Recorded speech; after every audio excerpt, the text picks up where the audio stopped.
Olá, seja bem-vindo, seja bem-vinda para mais uma transmissão da RELEP, Rede Latino-Americana de Estudos Pentecostais Núcleo Brasil.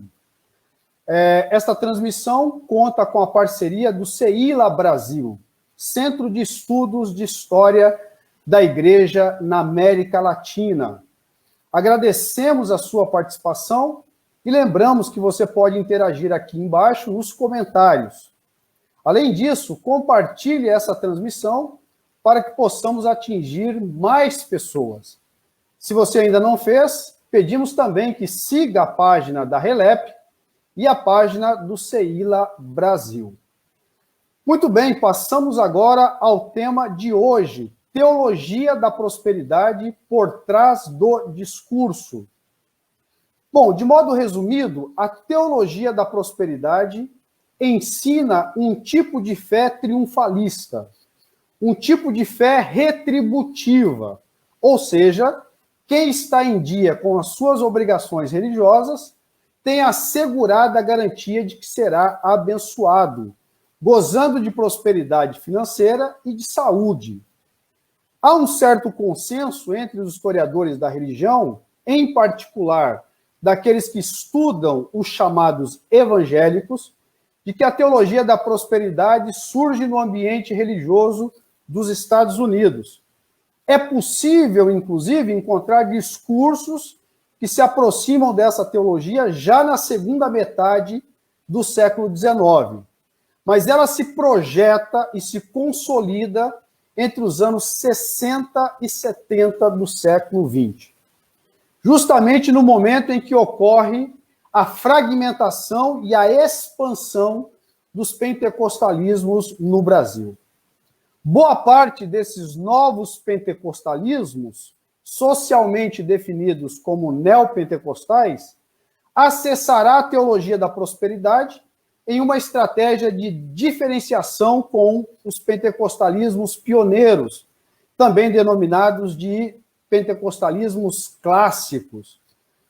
Por intermédio de uma bem-sucedida inserção nas mídias da década de 80, ou da segunda metade da década de 80, e pela capacidade de articulação cultural com a música gospel, atrelando consumo e entretenimento, algo que Magali Cunha chama de explosão gospel, esses pentecostais projetam a teologia da prosperidade para todo o campo religioso brasileiro, produzindo efeitos nas mais diversas expressões dos protestantismos, dos pentecostalismos e, por que não dizer também, dos catolicismos. Mas o que está por trás do discurso da teologia da prosperidade? Bom, para falar desse assunto, nós convidamos dois experientes historiadores, convidamos o Eduardo Hurnaert, que é um dos fundadores do CEILA, e também o historiador Eduardo Guzmão de Quadros. Neste momento, nós estamos com dificuldade para estabelecer conexão com o professor Eduardo Hurnaert, mas nós já temos aqui, então, o professor Eduardo Guzmão, a quem eu dou as boas-vindas. E antes de passar a palavra a ele, eu faço uma breve apresentação, né? O professor Eduardo Guzmão de Quadros é graduado em História pela UCSAL, é assim que se pronuncia, Universidade Católica do Salvador, e em Teologia pelo ITEBA, também espero que seja assim que se pronuncie, depois o professor pode corrigir. Mestre em Ciências da Religião pela UMESP, Universidade Metodista do Estado de São Paulo, e doutor em História pela UNB. Atualmente é professor da Pontifícia Universidade Católica de Goiás e da Universidade Estadual de Goiás. O professor também é pesquisador de História do Cristianismo, membro do CEILA e também da Associação Brasileira de História da Religião. Portanto, seja bem-vindo, professor Eduardo. É um prazer tê-lo aqui conosco. Suas primeiras considerações. Eu que agradeço ao convite do CEILA, do qual eu faço parte, com muito prazer e muita alegria, né? A gente espera que o professor Eduardo Hurnaert consiga entrar. eu, quando era estudante de História, tinha maior admiração pelo Ceila. Quando eu li os primeiros livros do Eduardo Hannett, eu sempre pensava, quando eu for grande, quero ser simpático, inteligente e charmoso igual o meu xará. E hoje estamos aqui, né? De alguma forma, ele deu o tema para a gente pensar um pouco, ele do lado, ou com a tradição mais católica, eu um pouco mais da tradição protestante, e trocar uma ideia sobre a teologia da prosperidade. Eu pensei em levar o tema bem assim a sério, ou ao pé da letra, o que está além do discurso, né? Pensei em tocar o barco por aí. Podemos seguir? Claro, só Vamos dizendo o seguinte, que o professor não conseguiu estabelecer a conexão, e aquilo que você diz a respeito dele é de fato, né? Eu tenho tido alguns contatos com ele por telefone, é uma pessoa maravilhosa, e se eu não estou equivocado, você pode me corrigir, professor, mas eu acho que ele tem 90 anos, né? E de uma lucidez incrível, rapaz. Eu acho que é até indelicado falar da idade dele aqui neste momento, da ausência dele. Até peço escusas, né? Mas ele é de uma lucidez, é de um brilhantismo, é de uma generosidade. Então, mesmo não estando aqui, a gente presta esse tributo inicial a ele, fazendo votos que ele consiga estabelecer conexão e entre aqui no debate, né? Se ele entrar aqui, a gente já conecta aqui, já coloca ele na tela, e aí a gente, então, né, estabelece o diálogo com ele. Bom, então nós vamos fazer o seguinte. Então, o professor Eduardo Guzmão vai apresentar, então, a sua fala, e depois nós vamos né, fazer um bate-bola, né, perguntas e respostas com os nossos participantes. Lembrando, né, só gostaria de lembrar que você pode acessar a página da RELEP, né, a RELEP tem uma página onde há muito material de pesquisa, bom material de pesquisa, inclusive documentos, né? Se você é historiador e deseja documentos, principalmente das Assembleias de Deus, lá você vai encontrar um farto material com os impressos institucionais das Assembleias de Deus. Então, você pode acessar o site da RELEP, relep.org.br. Você também pode acessar a página do Facebook da RELEP e também a página, recentemente nós criamos, né, foi um sucesso imediato, nós criamos a página do ceila.org, Ceila Brasil, né? A página Ceila Brasil aqui no Facebook também. Inclusive, essa live está sendo transmitida pela página do Ceila também. Tá? Então, só para dar esses avisos iniciais, para que você possa, então, né, nos acompanhar, enfim, estar atualizado em relação àquilo que nós estamos produzindo, aquilo que nós estamos refletindo e assim por diante. E aí vamos ao tema de hoje, né? Repetindo, o tema de hoje é teologia da prosperidade por trás do discurso. E você pode, então, compartilhar essa transmissão para que a gente alcance o maior número de pessoas possível. E também você pode, aqui embaixo, você pode fazer os seus comentários, inclusive fazer perguntas para que a gente possa estabelecer, então, esse bate-papo. Bom, dito isso, professor Eduardo Guzmão, está contigo a palavra. Fique à vontade. Tá bom, muito obrigado, Valdinei. E realmente é uma alegria estar aqui também nessa rede de pesquisas com grandes amigos, inclusive o Gideon, essa grande inteligência cearense, né, que escreve tão bem, e eu não sei se eu aprendo mais com os textos dele ou se eu dou mais risada, porque ele consegue conciliar, né, um grande humor, uma grande ironia, com uma reflexão sempre muito profunda, articulada, embasada. Então, eu me sinto assim, em casa. Vamos lá, vamos levar o tema adiante. Eu fiquei pensando, se eu não organizei um slide para ser mais didático, mais assim organizado, como eu gosto de fazer nas aulas, mas se eu fosse organizá-lo, eu colocaria como eixo um pouco assim da minha fala e como epígrafe um texto bíblico, né? Que é o texto bíblico lá da primeira carta a Timóteo, no capítulo 6, no versículo 10. o apóstolo Paulo, ele escreve uma coisa muito dura, muito forte para a gente. Ele diz: o amor ao dinheiro é a raiz de todos os males. E eu, pensando um pouco no tema, né, nesse texto, eu fiquei pensando, é um pouco como essas igrejas católicas ou protestantes que seguem, de alguma forma, o Evangelho, o Novo Testamento, as cartas paulinas, de certa forma, apagam, né? Passam corretivo nesse texto bíblico que nos alerta, entre outros, né? Entre outros textos sobre o cuidado com as riquezas, que na palavra de Jesus, conforme os evangelhos traduzem, ainda fica o termo lá em hebraico, mamon, né? Que caracteriza como se fosse quase que uma divindade, um espírito, um ídolo, um falso Deus, né?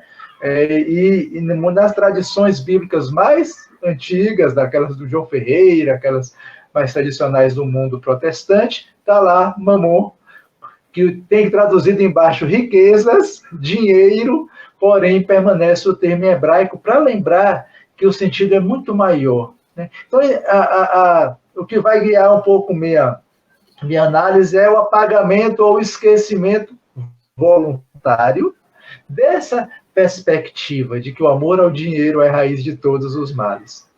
A gente deve começar, obviamente, da tese de Max Weber, porque foi Weber, em certo sentido, o culpado de fazer essa relação tão íntima entre o que ele chamou de ética protestante e espírito do capitalismo. E como o Valdinei já colocou, sim, ali nos Estados Unidos, foi que se desenvolveu prioritariamente e como nascedouro essa chamada teologia da prosperidade, que daqui a pouco a gente caracteriza um pouco melhor. De fato, Weber esteve lá nos Estados Unidos, em 1904, né? Esteve lá numa exposição, num congresso, apresentou um trabalho e voltou muito empolgado. E quando ele voltou, ele escreveu os artigos que depois deu origem, em 1905, ao livrinho pequeno, assim, A Ética Protestante e o Espírito do Capitalismo. Haveria uma afinidade eletiva, haveria um encontro entre o que o Weber chamou de ética protestante, que para ele é uma ética da negação.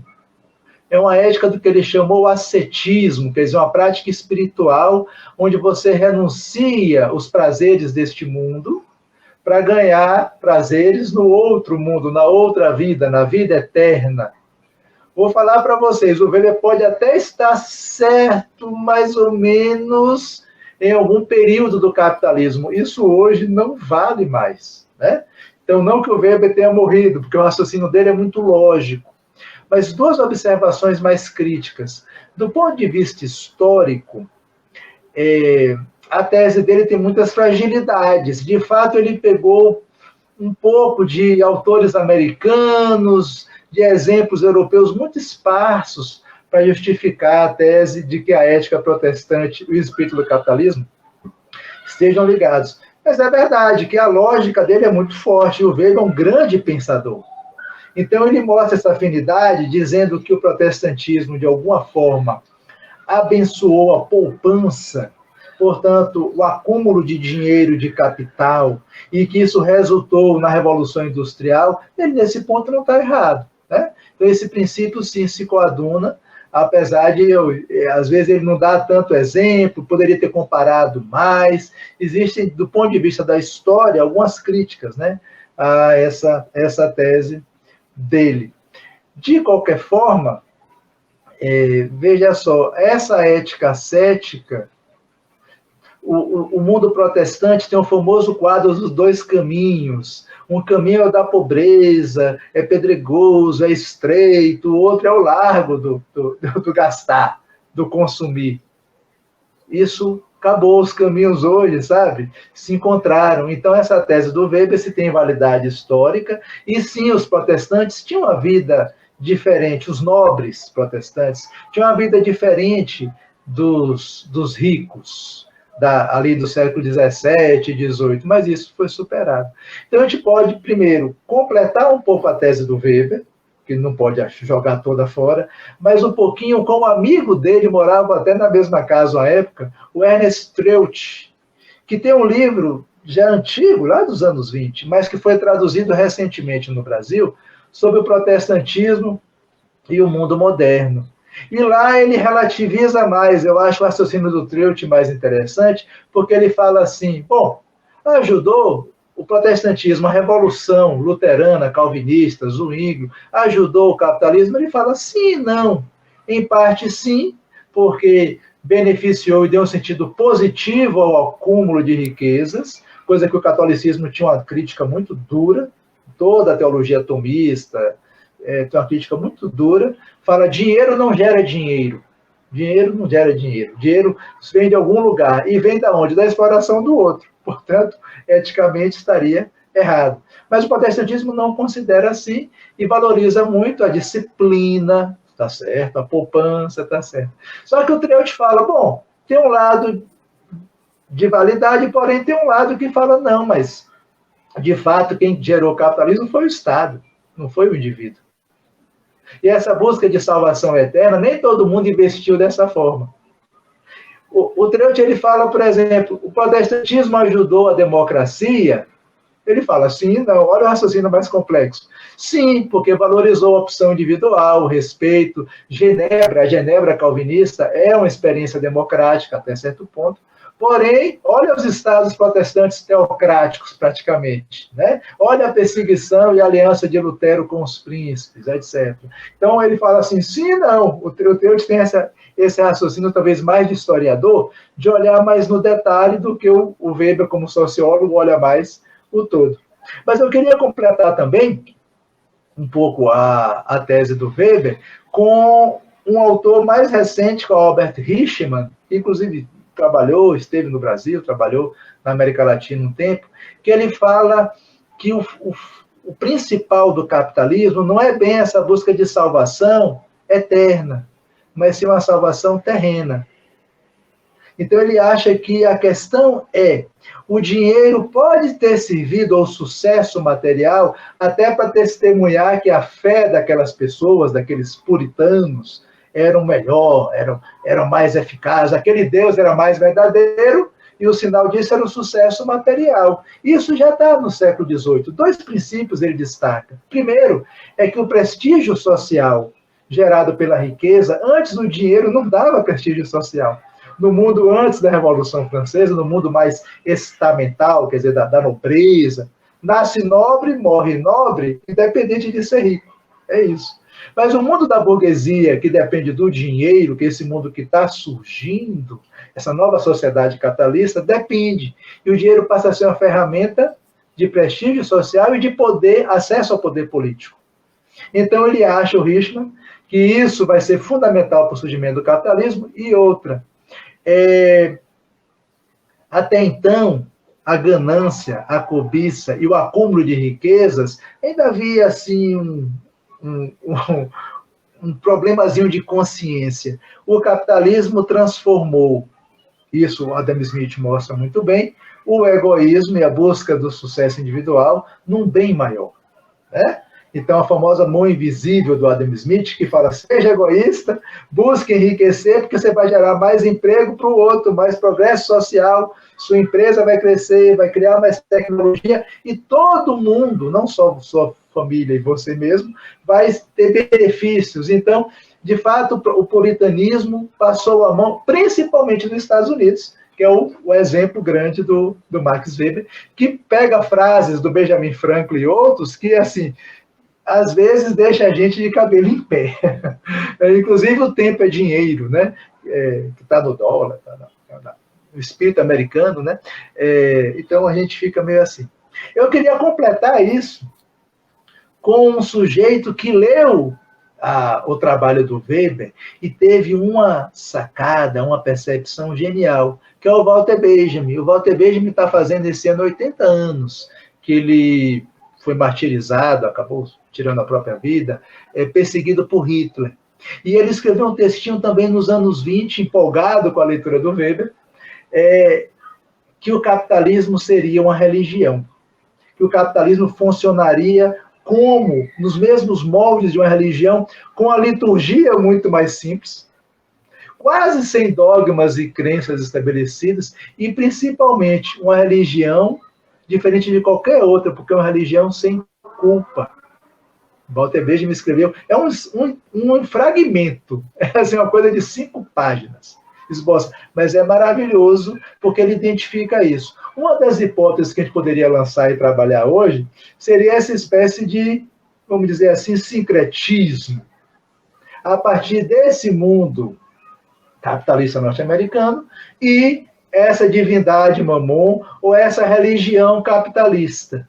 Então, de fato, o protestantismo nos Estados Unidos, por uma série de características históricas, moldou a sociedade e, ao mesmo tempo, incorporou os valores dessa sociedade, o país mais rico do mundo, mais capitalista do mundo, na sua forma de pensar a fé e a teologia.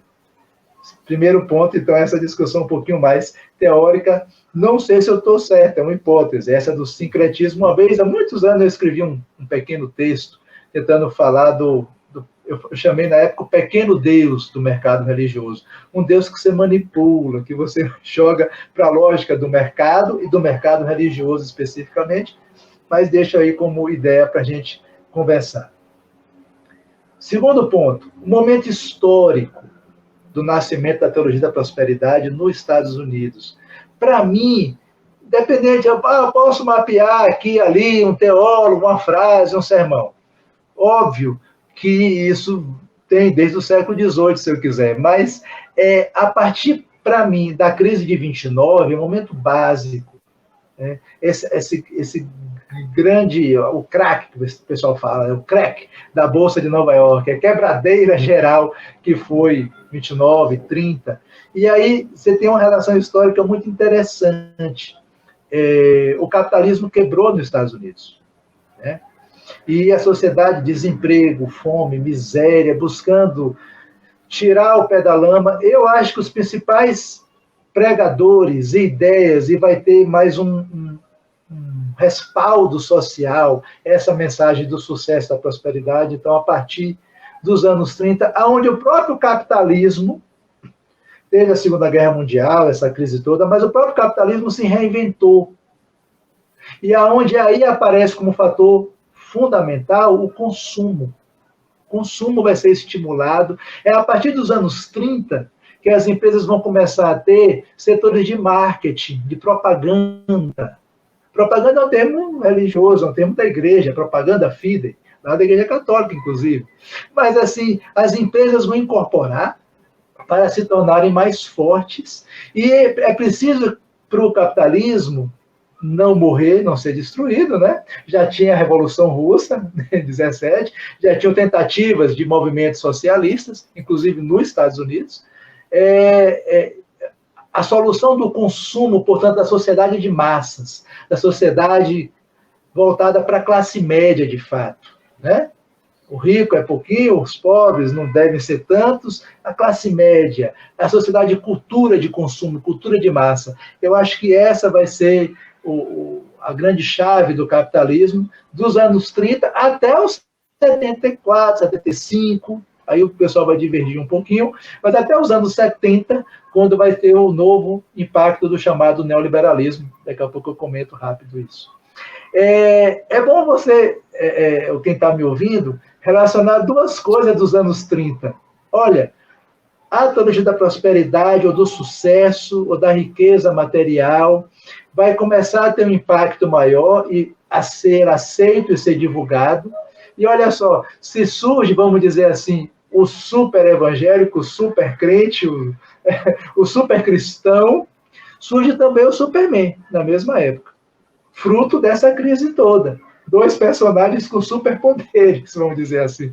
Né? Então, eu acho isso interessante, pensar os anos 30, e depois pensar a Guerra Fria, que aí sim, quer dizer, o pós-guerra, esse grande momento onde os princípios daquilo que a gente chama em inglês o American Way of Life, quer dizer, o jeito americano de viver, né, vão ser sacralizados.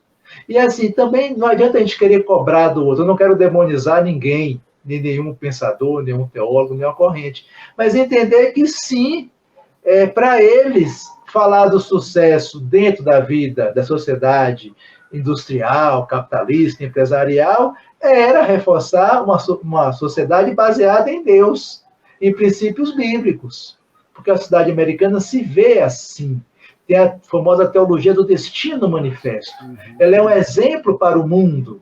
E a Guerra Fria, poxa, a Guerra Fria a gente já passou por ela, tá? Hoje o pessoal fala nova Guerra Fria com a China, mas assim, a Guerra Fria tradicional, é difícil a gente pensar como havia essa polarização. Era Deus e o demônio, era assim mesmo. As imagens são muito fortes. Quem pesquisa um pouco a história desse período, dos anos 50, dos anos 40, vê como ocorreu essa visão do sagrado. Ali era a liberdade, ali era a democracia, e, portanto, ali era a liberdade religiosa, fé cristã. Uma sociedade baseada nos princípios evangélicos. A propaganda disso, não digo que seja de fato, eu digo que a propaganda era essa. E sim, esses pregadores vão incorporar essa visão da Guerra Fria, a meu ver, nas suas teologias, nos seus sermões, nos seus livros, nos seus programas televisivos, que vão passar também a surgir a partir dos anos 50, lá nos Estados Unidos. Uma coisa muito curiosa, já que eu estou falando dessa crise toda, num levantamento muito rápido, eu percebi que, olha só, o Kenneth Hagin e o Kenneth Copeland, que são autores da teologia da prosperidade, famosos dessa origem, são do Texas. O Oral Roberts e o Osborne, também são teólogos tradicionais, são de Oklahoma. E o Charles Capps é do Arkansas. Todos os estados do sul. Então, para mim, esse que o pessoal chama, esse lugar que o pessoal chama o Bible Belt, quer dizer, o cinturão da Bíblia, ou o Deep USA, os Estados Unidos profundo, né, o Deep USA, eles estão surgindo ali, nascendo, crescendo, se formando por ali, e vão se incorporar nessa formação mais tradicional da Bíblia, todo esse espírito da Guerra Fria, dos valores da sociedade norte-americana e capitalista, como algo sagrado. Em maneira mais geral, terceiro ponto agora, em maneira mais geral, eu poderia, e eu vou fazer agora uma da provocação, que essa definição do que é salvação, do que é do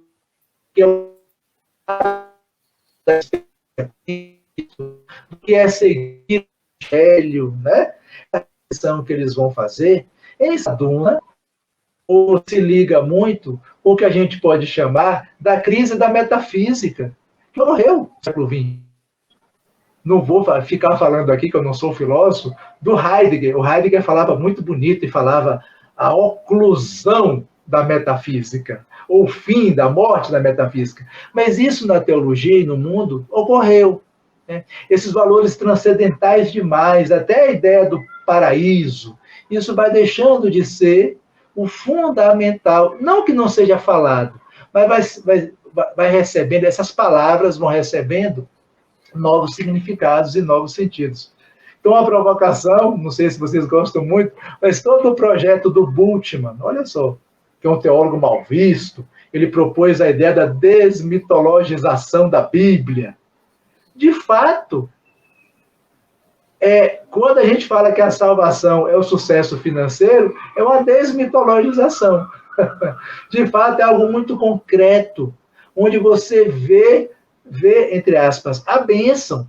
E a bênção vai ser ressignificada nessa crise da metafísica, não mais como uma bênção somente espiritual, mas com uma bênção muito concreta. Muita gente na literatura fala, não, os pentecostais. Eu não vou também falar nem mal, nem a favor, nem contra, mas assim, claro que a experiência pentecostal, por ser tão somática, tão corporal, claro que abre uma ponte com a saúde do corpo. Saúde da alma tem que ser saúde do corpo. E a gente deveria, talvez, assim como intelectuais e pesquisadores, vamos dizer assim, eu, no meu caso, poderia também ser um pouquinho menos preconceituoso com aquilo que a gente pode chamar certo utilitarismo. Porque aqui para nós, Deus tem que servir para alguma coisa. Quer dizer, a teologia da prosperidade coloca um Deus a serviço nesse sentido muito utilitário, às vezes. Não que eu concorde, entenda? Mas numa lógica compreensiva, sim, as pessoas buscam Deus para ter um efeito imediato. É saúde, é cura, é sucesso, é emprego. Por que não? Então, às vezes, a gente fica também com certo preconceito, porque a gente também, hoje, eu estou com o meu emprego, né? Posso não ter dinheiro e muito, mas tenho filhos, tenho, né, saúde, poxa.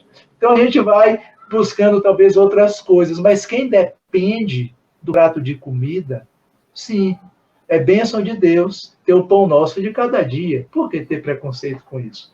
Então, eu aprendi com o Eduardo Hannert, né? Ele falava, poxa, o lema da Igreja Universal, pare de sofrer, no mundo, às vezes, da língua espanhola, às vezes se chama Igreja Evangélica Pentecostal, pare de sofrer. O slogan na Venezuela, na Colômbia, virou o nome, em vez de universal, Igreja Pare de Sofrer. Pare de sofrer é um núcleo da mensagem religiosa. É claro que é. Mesmo sabendo que sim, Cristo sofreu, tem a cruz, tem tudo isso. Mas essa mensagem muito metafísica entra em crise no século XX, como o dogma entra em crise. E, portanto, a prática, o pragmático, vai ganhar um lugar importante. Estou terminando, assim, indo mais para o ponto mais final. Eu fiquei pensando comigo, né? É um Deus para os pobres? É um Deus para os remediados, para os classe média? Não sei. Talvez esse Deus muito concreto, que a teologia da prosperidade proclama, sirva, sim, para todos os que estão vivendo e buscando manter sua situação, sua saúde, etc., na sociedade atual, na sociedade contemporânea, na sociedade de consumo. E aí, sim, nesse ponto, quando a sociologia parou de falar, inclusive a teologia da libertação, deu menos ênfase aos pobres, falar muito os pobres como sujeitos eclesiais e tal, passou a falar excluídos. Todo excluído quer entrar, né, pessoal? Todo excluído está fora, quer estar dentro, quer entrar na festa. Então, claro, a teologia da prosperidade responde a uma demanda dos excluídos, que querem. E vamos dizer assim, como diz o ditado popular, Deus ajuda quem cedo madruga. Então, aquele sacrifício vai ser recuperado. Às vezes, o sacrifício, olha só, financeiro. Quer dizer, na prática, a prática da oferta, ou do dízimo, ou da oferta financeira, concretamente, quer dizer, ele está negando o próprio princípio do capitalismo, capital, do dinheiro, para ganhar mais. A lógica da dádiva, que é uma lógica que o Marcel Mauss, outro estudioso, falava, que é uma lógica total, ele falava que a vida social circulava em torno da dádiva, está valendo. Ah, professor, mas é uma dádiva que quer receber de volta, então não é dádiva, é troca. Quando baixa muito, é troca. Quando eleva muito, é dádiva. Mas é também o amor a Deus ou amor a outra pessoa não deixa de ser uma dádiva, não deixa de ser algo que você acaba entregando porque você quer. Então, talvez esteja uma nova linguagem aí em uso, inclusive através do símbolo máximo do capitalismo, que é o dinheiro. Uma outra coisa, a partir dos anos 70, ou daquilo que a gente chama do neoliberalismo, antes, veja só, até o Hayek, um grande economista liberal, ele era preocupado com a redistribuição de renda. Isso deixou de ser preocupação, inclusive, do governo. O nosso capitalismo aqui na América Latina, a gente chama de selvagem, e às vezes é mesmo. Na Europa ainda manteve direitos sociais e tudo, até pelo menos a última crise de desemprego, aí 2013, 2014, né? Mas, assim, hoje parece que mesmo entre os economistas, essa questão da desigualdade social deixou de ser passou de ser uma preocupação central, deixou de ser, inclusive, um problema ético. Então, por mais que eu me incomode, o Valdinei e outras pessoas, a gente está preocupado com a extrema pobreza. Mas, assim, a gente vê o dado, 1%, 2% da riqueza mundial estão concentrados, né, em poucas mãos. Melhor, 2% da população mundial concentra 50% da riqueza do mundo. Os dados estão aí no Brasil, vale também. E a gente parece que faz. E daí, né? Então, a gente deixou de se preocupar com a desigualdade. Voltando à questão do capitalismo como religião, não tem culpa. É uma religião sem culpa. É uma religião sem expiação do pecado. Então, você pode ser egoísta, você pode lucrar, pode acumular riqueza e pode esnobar. O capitalismo de hoje, você sabe, é um capitalismo da ostentação. E sim, as igrejas, os teólogos, líderes que adotam esse tipo de teologia, acham que ostentar a riqueza é mostrar que você é salvo, retomando lá o Max Weber. Né? Ele falava da economia, hoje é ostentação, mas é uma prova material de uma realidade espiritual, como falava o Max Weber. O capitalismo, ele é, no seu núcleo, talvez, irracional. Não faz sentido você lucrar explorando o outro ou destruindo o meio ambiente. Um dia isso vai ter limite. Ué. Os economistas já sabem disso. Sabem, inclusive, desse limite da concentração de renda. E tem mostrado isso muitas vezes. Esses autores mais recentes, o francês, o Petit, né? Vai mostrando que é importante equilibrar um pouco a concentração de renda, que nesse ritmo que o mundo vai, de concentração e de destruição do meio ambiente, ninguém vai sobreviver. Né? O conflito vai ser inevitável. E a morte vai ser inevitável. Está aí a pandemia, que é consequência indireta de todo o desastre ecológico. Né?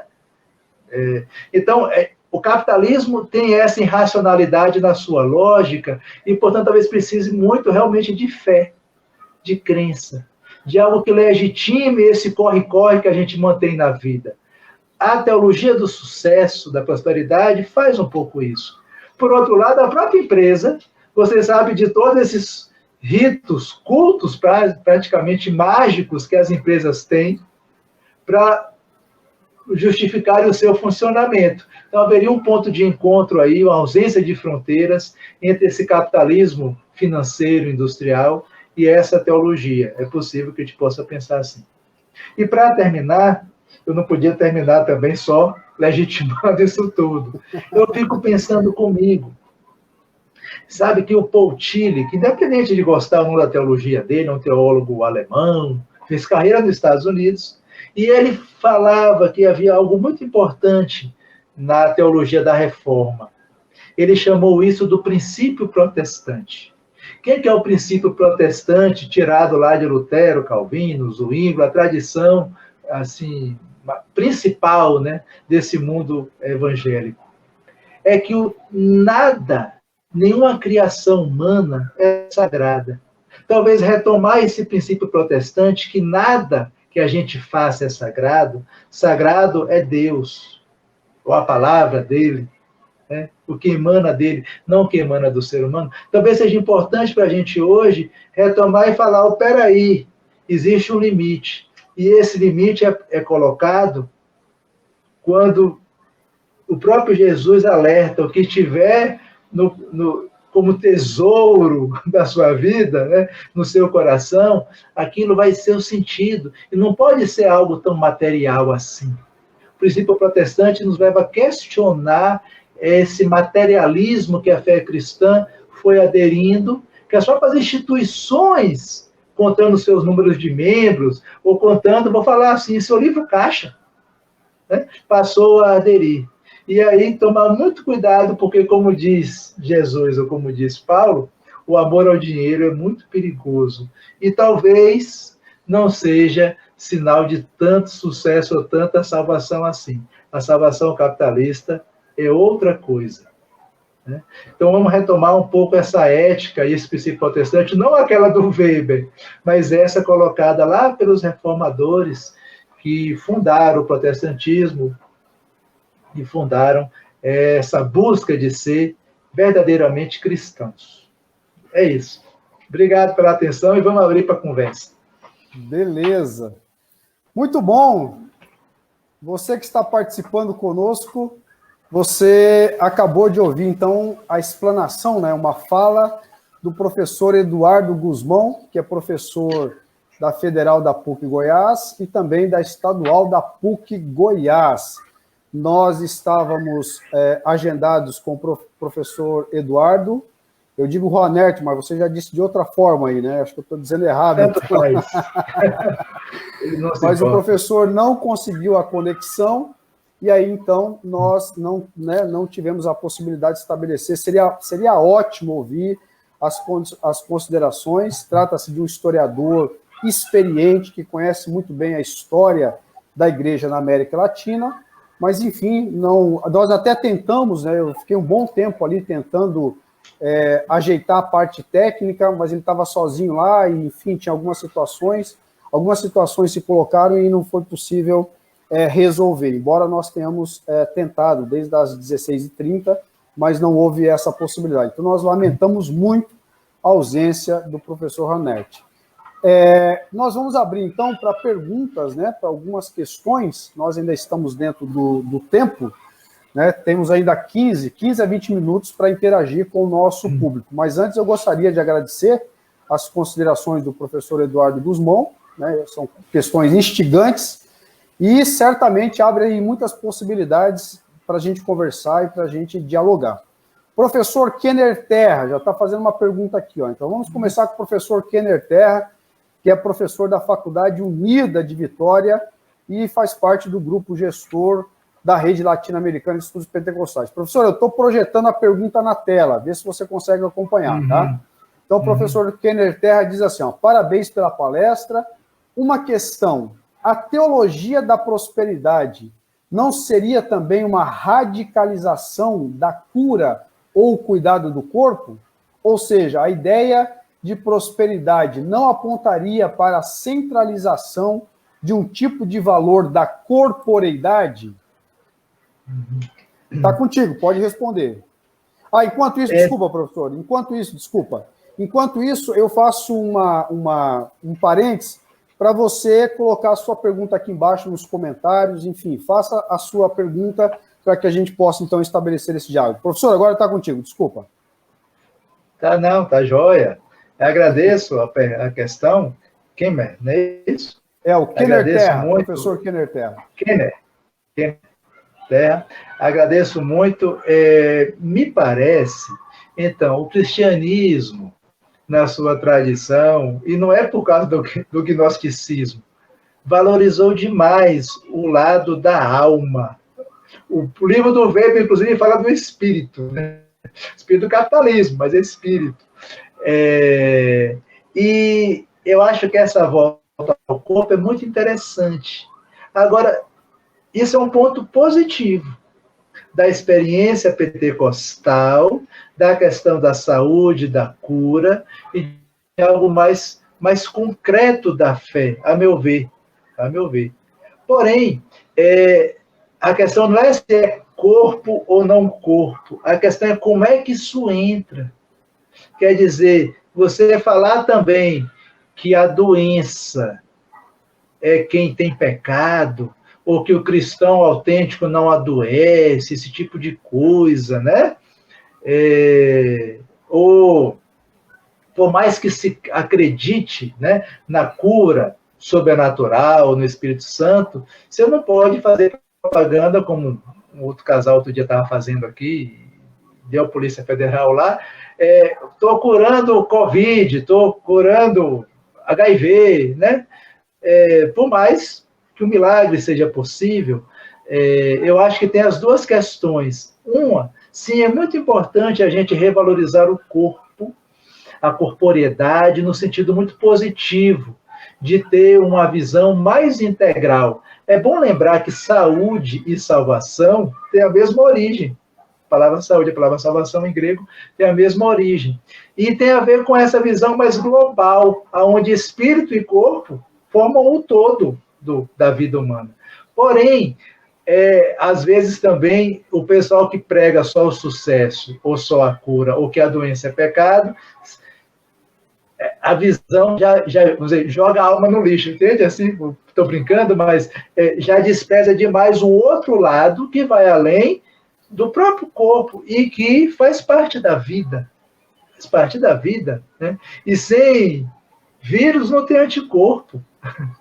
E muitas vezes a gente aprende também que às vezes o próprio sofrimento do corpo, e vocês devem conhecer, tanto quanto eu, tantas histórias de vida, né? Que o próprio sofrimento do corpo leva a um crescimento espiritual, né, tão grande. Quem é a gente para ficar também negando essas possibilidades? Então, mas eu acho que o princípio está correto, valoriza muito o corpo, às vezes com excesso, às vezes de maneira muito positiva, tirando também essa mensagem só espiritual, aonde o evangelho salva a alma do cristão. Puxa, mas o corpo está ali junto também, né? A gente não pode jogar fora. E o prato de comida tem que vir junto com a palavra. E a palavra é junto com o prato de comida. Com fome, vai morrer. E vai, vamos dizer assim, eu vou falar brincando, mas vai para o inferno eu, que não dei, e o coitado, né?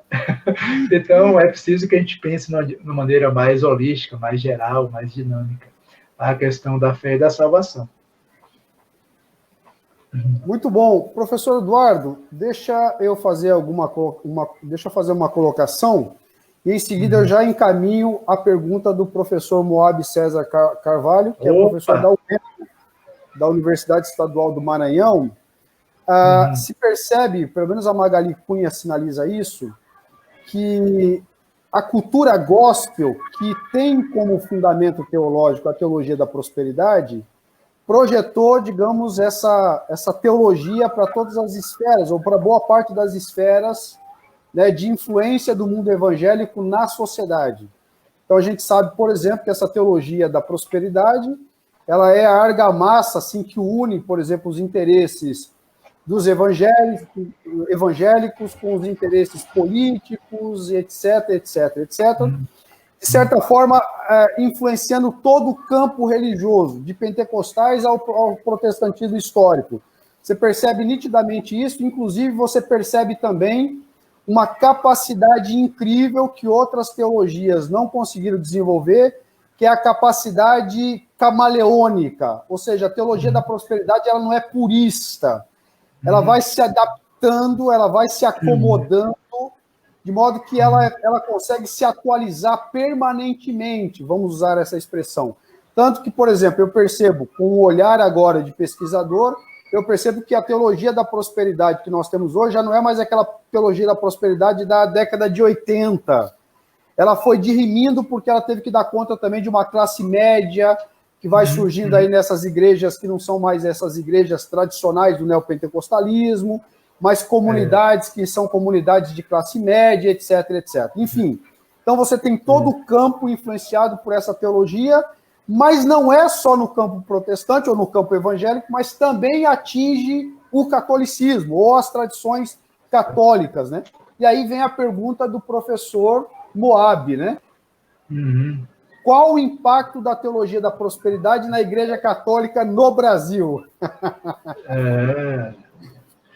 Tá bom, obrigado. Um abração ao Moab, que estudou aqui com a gente na PUC Goiás, no programa de Disciplina ele disse que o professor participou da banca dele de mestrado. Ele fez essa consideração. Foi.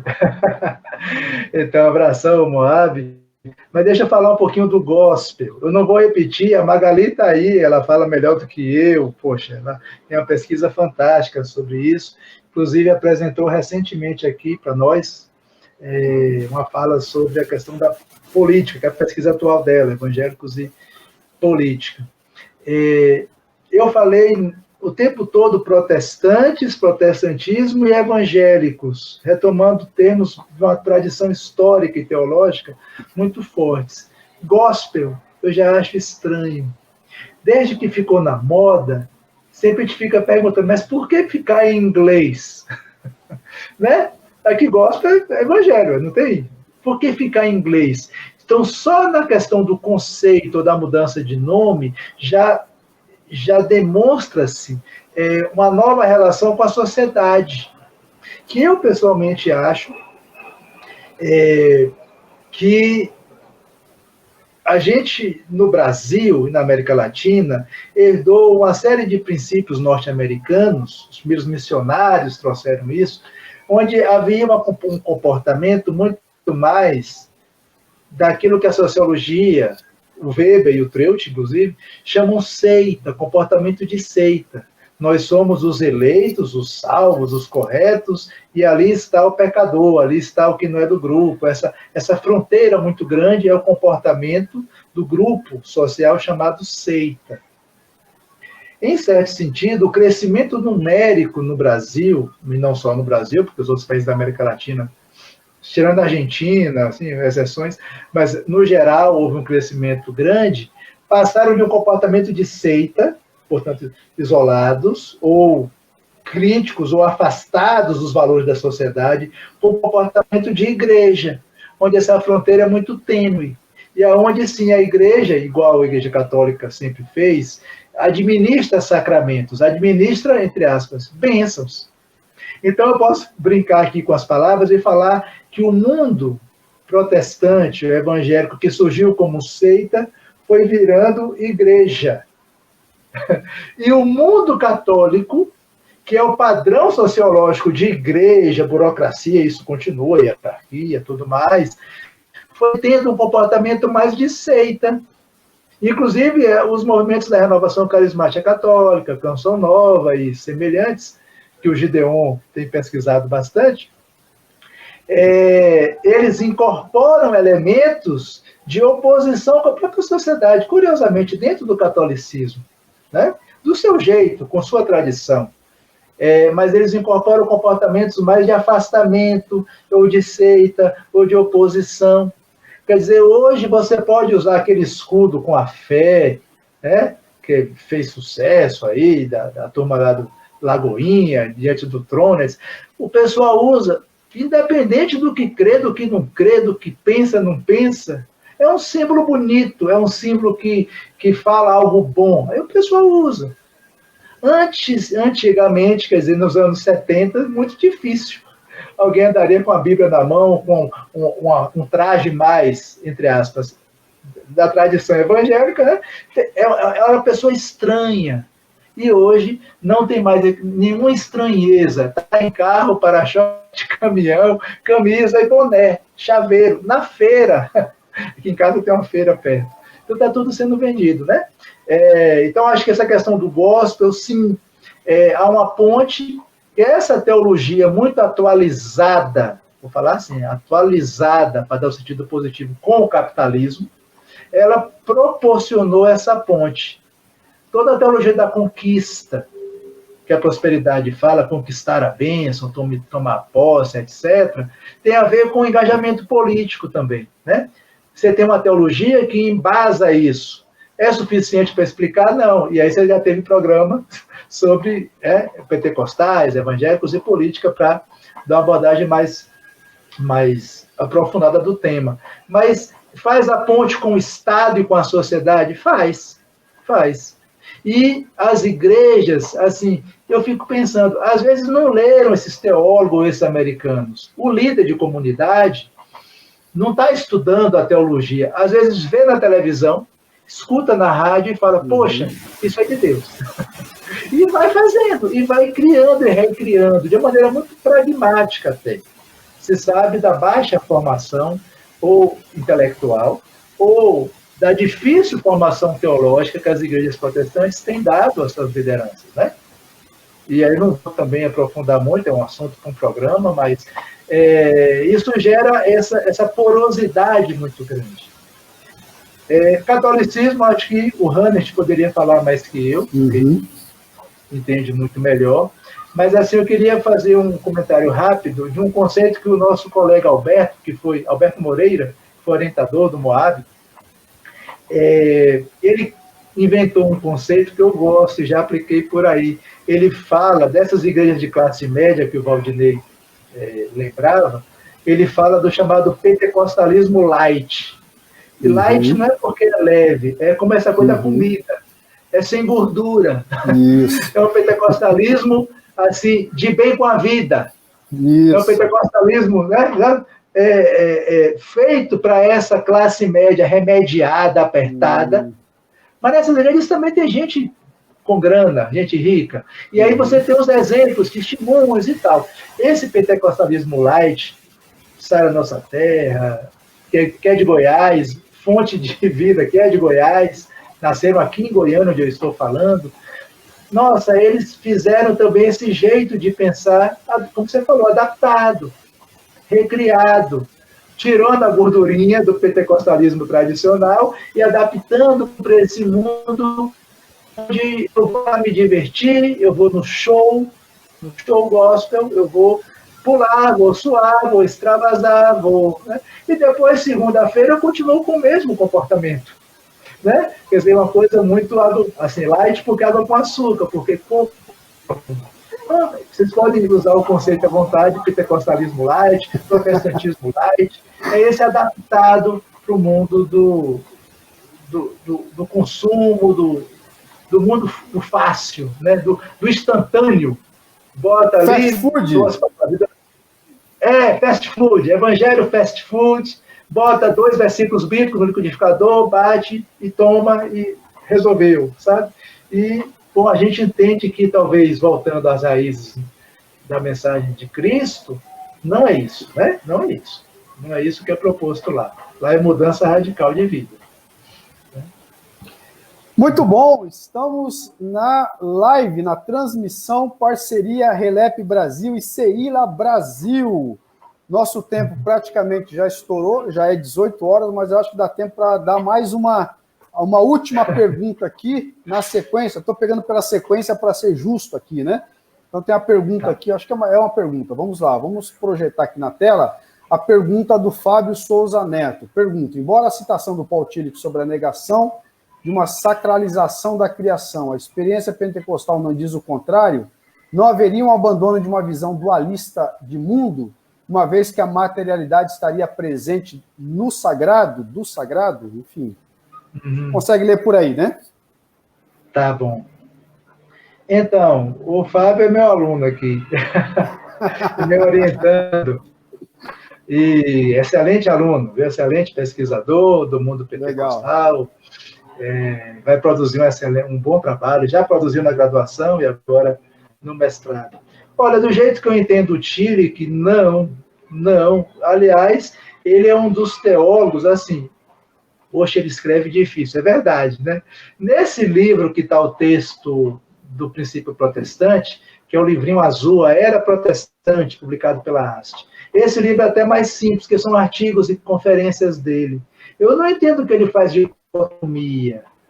Ele não está falando da criação de Deus. Ele, ao contrário, ele é um teólogo da cultura, onde ele acha que para o cristianismo ser vivido realmente, a mensagem evangélica cristã, vamos ampliar, ser vivida realmente, tem que conquistar, tem que impactar a cultura e a sociedade. Não é um dualismo, é um princípio que a gente deveria partir da experiência última, da experiência de fé, da revelação para a cultura, a sociedade, o Estado, e não o inverso. Acontece que no clima da Guerra Fria, as fronteiras foram realmente relativizadas demais, talvez. Então, eu quis terminar voltando ao Tillich, que fez carreira nos Estados Unidos, deu aula no Union, né, lá em Nova York, muito tempo, formou muitos teólogos. Me parece, por mais que seja hoje um teólogo difícil de ler, esse princípio protestante, uma pequena expressão, nos passa a ideia de que a gente não pode, posso falar assim, baixar as armas da crítica, baixar as armas e se conformar, né? E isso é feito não porque a gente é chato, não porque a gente é crítico, não, é por amor. É por amor. Porque a teologia é pensada como um gesto de amor, antes de mais nada, à igreja. Por mais que às vezes bote assim, os dedos na ferida e fale, olha ali, olha onde é que está surgindo o câncer. Mas é para extirpar esse câncer, não é para deixá-lo. Então, acho que o princípio protestante foi só um conceito que eu quis lembrar para sugerir que a gente não deve estar se conformando com esse chamado sucesso. Porque, às vezes, o sucesso colocado pela mensagem de Paulo ou de Jesus é outro critério, que não passa passa longe dessa sacralização dos princípios básicos que regem o capitalismo. Então, acho que é aí que eu quis afastar um pouquinho mais, mas não tem dualismo, não. Nem no Chile, que nem eu quis falar dessa forma. Obrigado pela questão, grande Fábio. Muito bem, estamos na transmissão da Relep Brasil em parceria com a Ceila Brasil.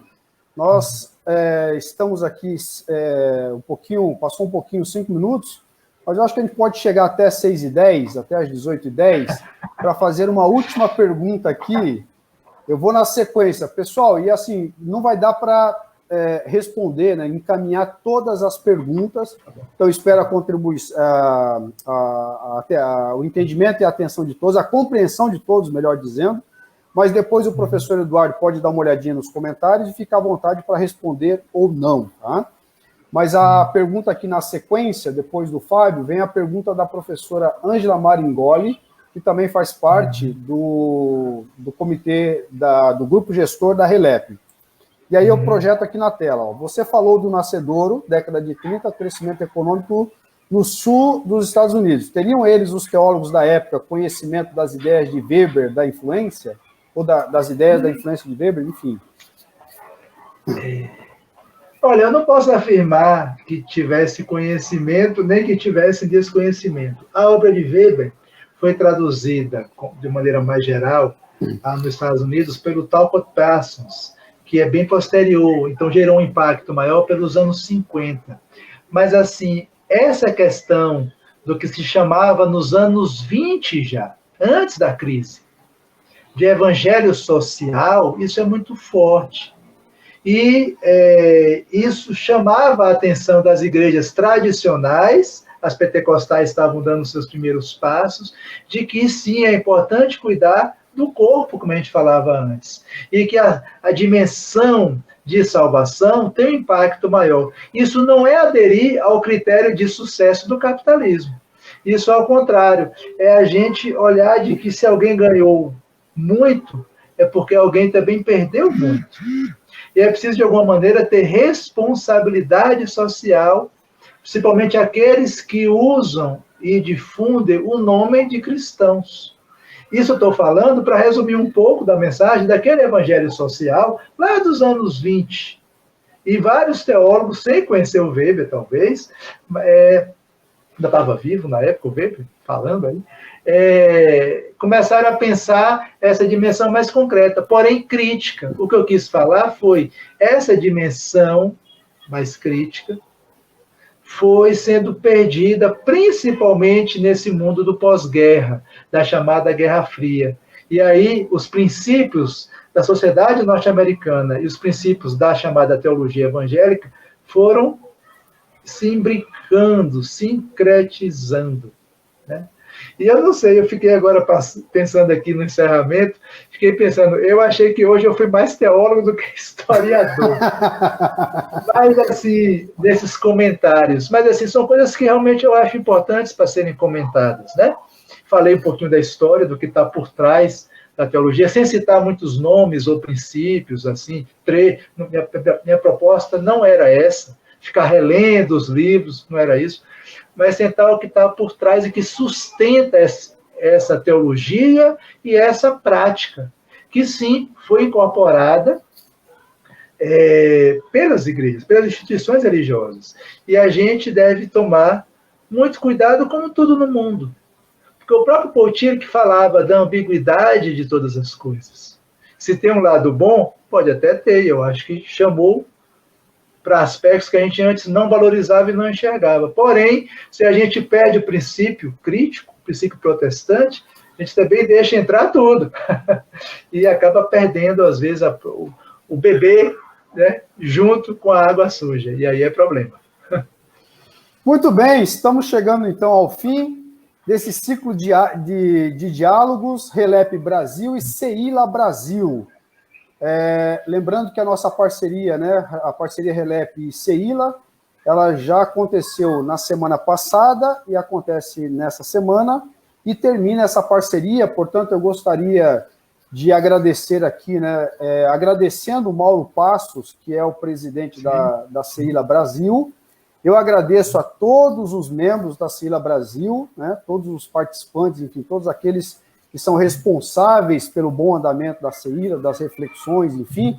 Então, eu agradeço a todos e todas, porque nós temos uma participação feminina também bastante atuante. Então, meus sinceros agradecimentos. Então, agradecendo, né, e fazendo menção do Mauro Passos, eu faço menção de todo o grupo gestor do CEILA Brasil. Da mesma forma, fazendo menção do Davi Meschiati e do Gideon Freire Alencar, eu agradeço a todo o grupo gestor da Relep Brasil. Essa parceria que termina por enquanto aqui, mas isso não nos impede, né, de levar essas questões mais adiante e depois, quem sabe, costurar novos encontros e novas possibilidades, porque esses encontros são riquíssimos. A gente aproxima públicos distintos, né, e aproxima temáticas distintas, possibilitando, então, uma consolidação e uma ampliação das discussões em torno, né, da presença, não só da presença evangélica, mas a presença da história da igreja, ou da história do cristianismo em toda a formação da América Latina e, em particular, no nosso país aqui, o Brasil. Portanto, então, gostaria de agradecer você que participou, você que está aqui conosco até agora. Foi um prazer imenso e termino dizendo também que foi um prazer enorme receber aqui o professor Eduardo Guzmão. Eu só conhecia de ouvir falar, de citar, né? Mas agora eu conheço remotamente, mas pelo menos é uma forma de conhecer. Então, estou muito grato, muito feliz de conhecê-lo, né? Pessoalmente e virtualmente ao mesmo tempo, né? Mas, enfim, eu deixo aberto, então, para as suas últimas considerações, professor. Bom, eu não pesquiso esse tema da prosperidade, eu pesquiso o campo religioso brasileiro, então tenho que estar atento para essas coisas. Às vezes trabalho mais com o protestantismo, às vezes mais com o catolicismo mais institucional, em termos de pesquisa, mas eu queria ressaltar a importância de a gente colocar para esse espaço público, que a gente hoje tem essa chance. Eu sei que as lives entraram um pouco, entre aspas, na moda, às vezes até cansa a gente, tem uma todo dia, mas assim, aproveitar e debater. E o CEILA e o Relep têm possibilitado esse diálogo, esse conhecimento mútuo, essa troca de ideias num sentido muito democrático para mim, né, muito tranquilo, expor, ouvir reações e críticas, isso faz parte da vida, e a gente tem que contribuir para a cidadania, para o respeito, né, na nossa sociedade, que